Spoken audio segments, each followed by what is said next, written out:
اللہ صلی اللہ علیہ وسلم دوپہر کے وقت قیلولہ فرماتے تھے، دوپہر کے وقت آرام فرماتے تھے. بدو لوگ آتے، عرابی لوگ آتے، ابھی تک انہیں آداب نہیں آتے تھے رسول اللہ کی بارگاہ کے. یہ تو آہستہ آہستہ رب کائنات نے سکھائے، رسول اللہ نے اپنی بارگاہ کے آداب سکھائے.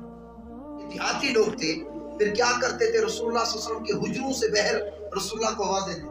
صلی اللہ علیہ وسلم بہر نکل آئیں، فلاں ضرورت ہماری پوری کریں، فلاں حاجت پوری کریں، فلاں مسئلہ بتائیں، قربان جائیں.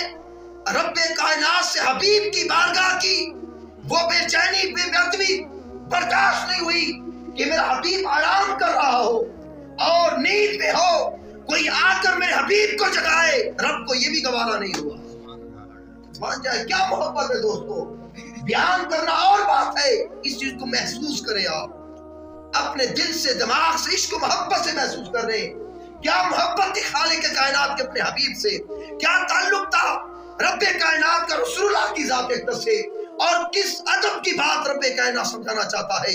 رسول اللہ آرام فرما ہوتے تھے، بدو بلاتے تھے، عرابی دیہاتی. اللہ کو یہ بھی گوارا نہیں ہوا کیونکہ میرے مصطفیٰ کے آرام میں خلل ڈالے. فوراً قرآن کی آیت بھیج دی، قرآن کی آیت بھیج دی.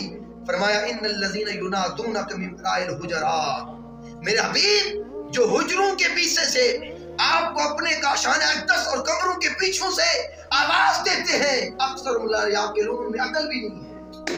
اگر عقل ہوتی تو وہ آپ کی بارگاہ کا ادب کرتے، تعظیم کرتے. آگے قرآن مجید نے فرمایا وَلَوْ أَنَّهُمْ صَبَرُوا حَتَّى تَخْرُجَ إِلَيْهِمْ، وہ تھوڑی دیر صبر کر لیتے، آپ نیند سے بیدار ہوتے، ان کی طرف خود تشریف لے جاتے. بارگاہ مصطفیٰ وہ بارگاہ ہے کہ جس کا ادب خود خالق کائنات سکھاتا ہے.